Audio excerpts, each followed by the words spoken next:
there's always a story. You all know I tell stories, and I asked Amparo in her role to devise a Women's Health Day, because I had an image of where women really drive their health of their family, and you could do that. And she was brave enough to say, I really don't want to do that, Julie. I really rather do a leadership conference. And she was right. And so I think the first lesson is to always let those who you ask tell you what they really should be doing, not what you want them to do. So I appreciate it. In the room, it's really an amazing room. I see people that were my medical students at UCLA. There's a whole little gaggle of women vascular surgeons sitting there from multiple institutions. Lynn Gordon and I were young faculty together down at UCLA. And then my new people, the new people I've met here at UC Davis, with Melissa sitting there. Colleen and I were just at ELAM together, which was exciting. So I really just am thrilled to see all of you here. And it's an interesting time to be talking about change, and that's what I'm going to discuss a bit in my 25 minutes, and then luckily I get to share this time with Heather, who's just been a blessing.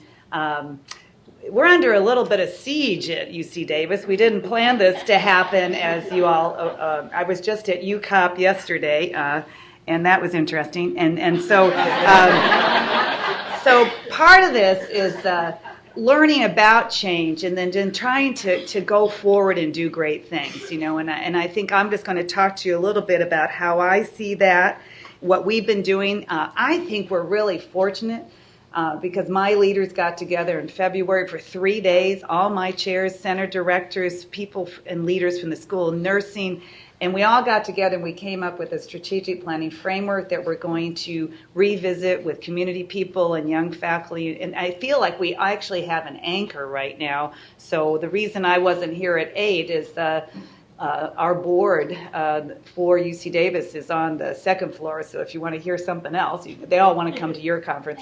But I actually just had to speak to the board that's here, the fundraising board that is visiting at the same time. And so times are interesting. So change, I think, though, is something you really need to learn how to deal with. And it's a concept that makes people scared. I mean, the minute you change, you really go, well, not me, you change. That's our first response to do it. And we're so adverse. Sometimes you can't even use that word, because you just I can't change, not one more change, not one more thing.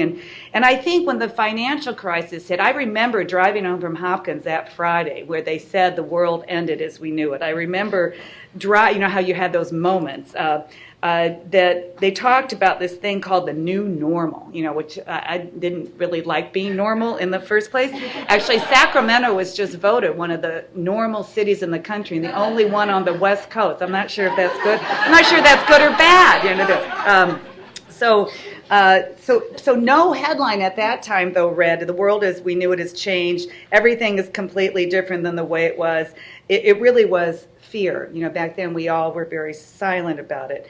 And it's more comfortable to talk about new normal because you got normal in that, right? So you can say it's the new normal, and it also says you're in control. And the one thing, if I could tell you about being a leader, your main job is to figure out exactly what you're not in control of, and that's just about everything. And so what you have to do is be prepared. You have to make sure you got a good team. That's what I've been working on here. We have a great team that's a leadership team, new chairs, looking at those in the next group this year. I've been having dinner with young faculty every month, 15 to 17, and they think it's for them. I'm watching them. I've got them on lists so they can help me lead this institution. And you need to be, the fact that you're here on a rainy day on Friday, is you need to be that change agent. You need to go home and take your teams and help negotiate them through change. And it's not easy, but it actually is fun.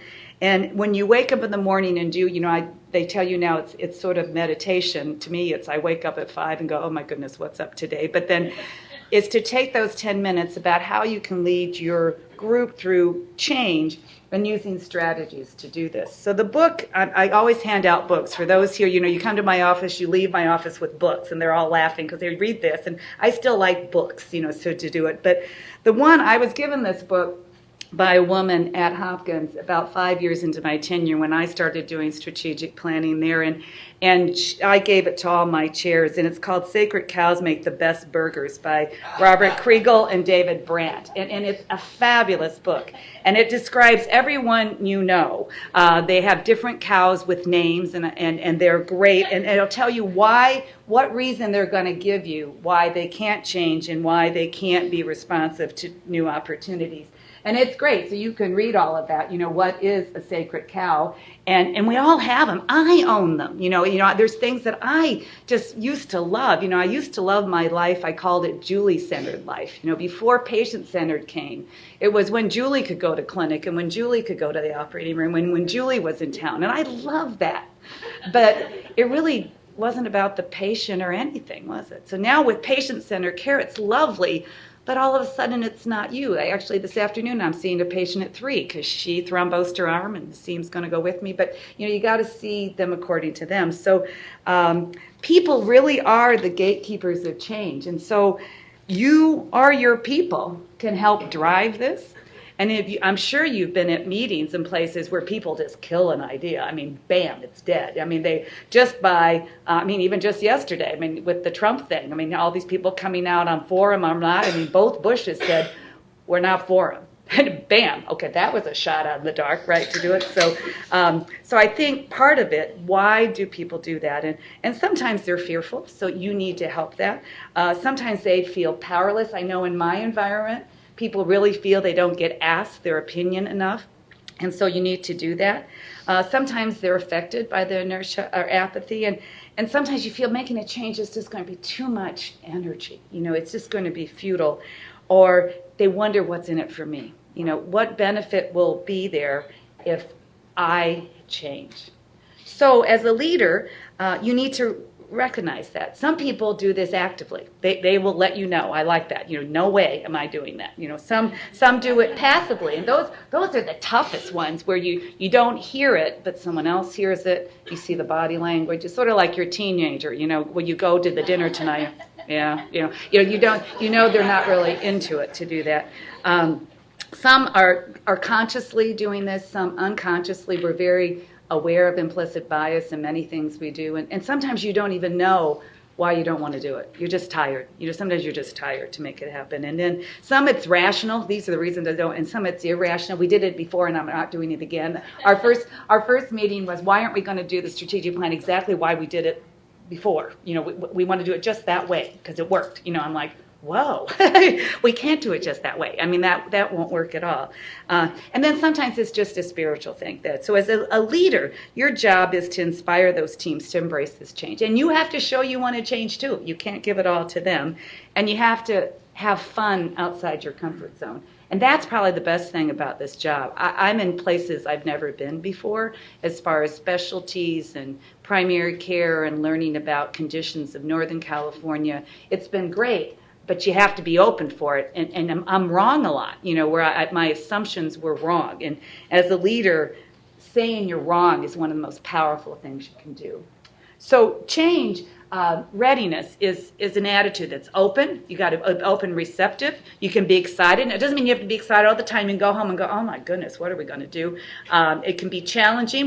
During our retreat, there was a moment where I thought two people were going to collide. Jan was there. It was really intense, and then I still don't know what I said, but people applauded. Yeah, but I had to get in front of them, and I was like, whoa. This reminds me of back in the OR where we used to fight with each other. But I was good, and then luckily Mary Beth said, "Thank God you stood up, or she wasn't coming back." And then you have to be committed. And like this is a great example. I said, Amparo, go do this. I don't want to do that. I want to do this. And look what she did. She did the right thing. And so sometimes even when you want changes to happen, you need to be open for that. So you need to take actions, okay? So if I were to tell you one way to avoid being surprised as a leader is to ask people, all people, what they think.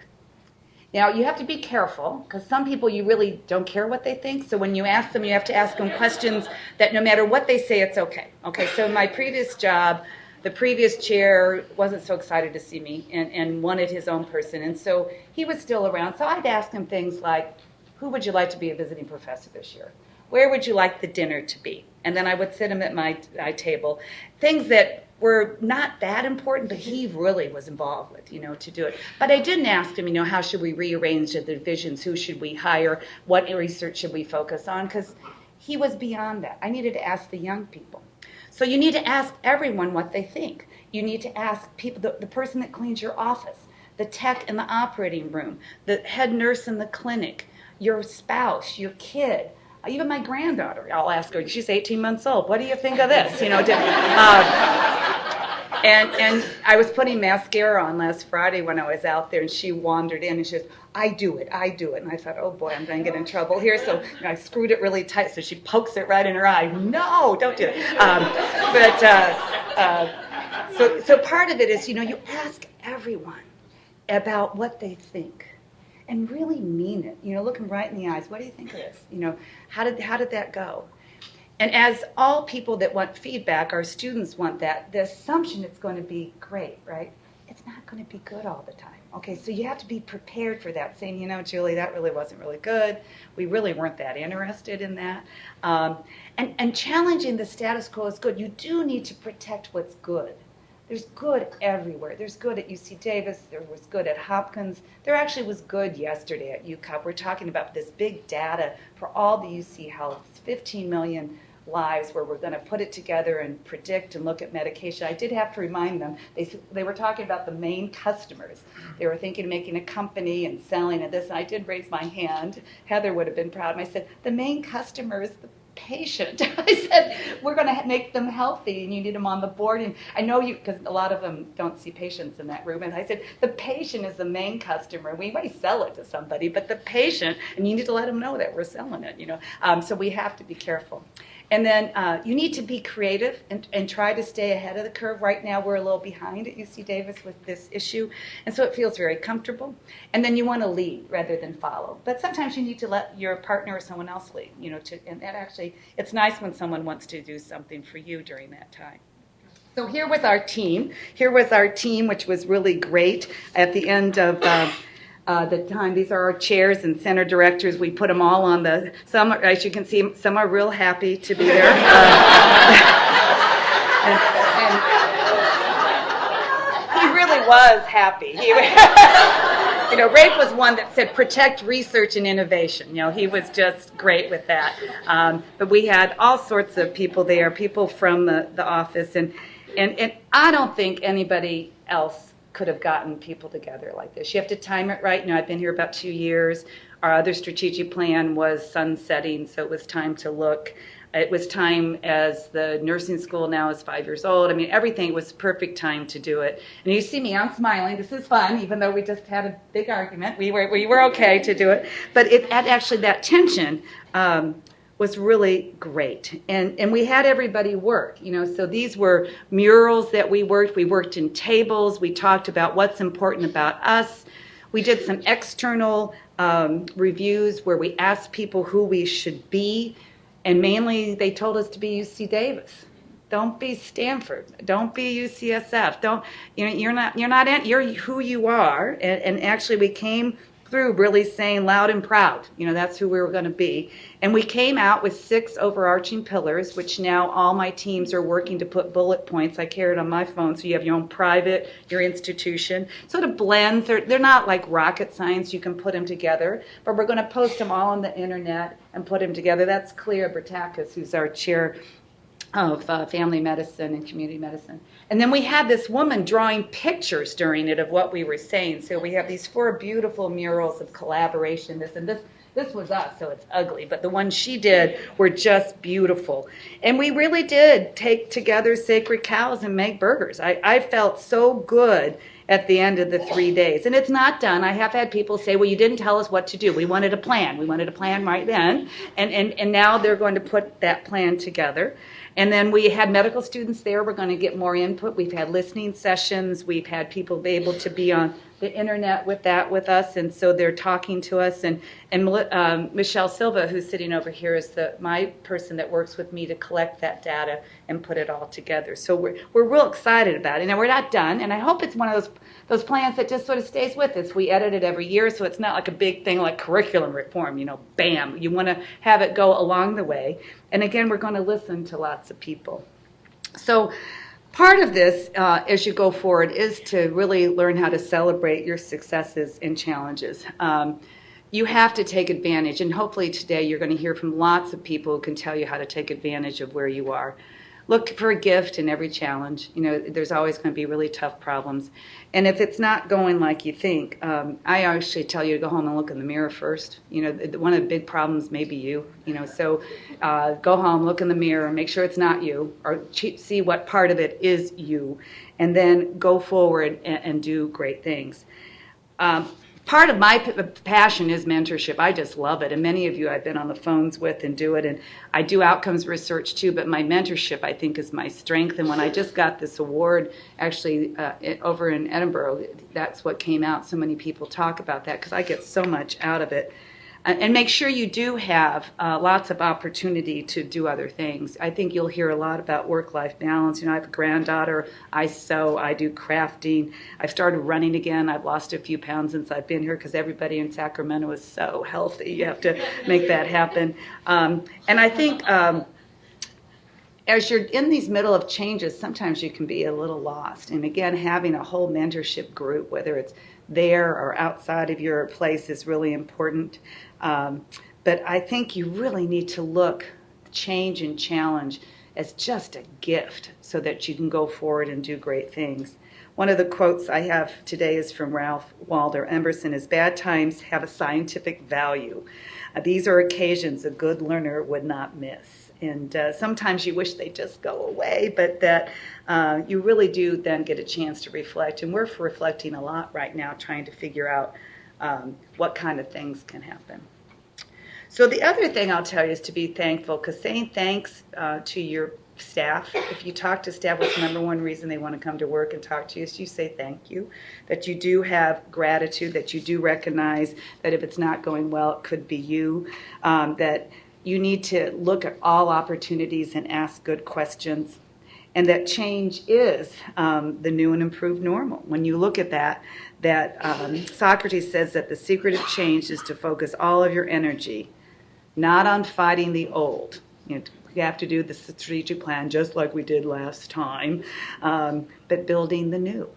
And so instead of the new normal, we're going to call it the new and improved new normal, because it is transforming. And the 6 pillars we came up with are verbs. It's transforming care, transforming education, changing our culture, improving population health, accelerating innovative research, and setting priorities. We have 6 verbs, which I'm very proud of, and those we're going to use to go forward and do amazing things as we go forward.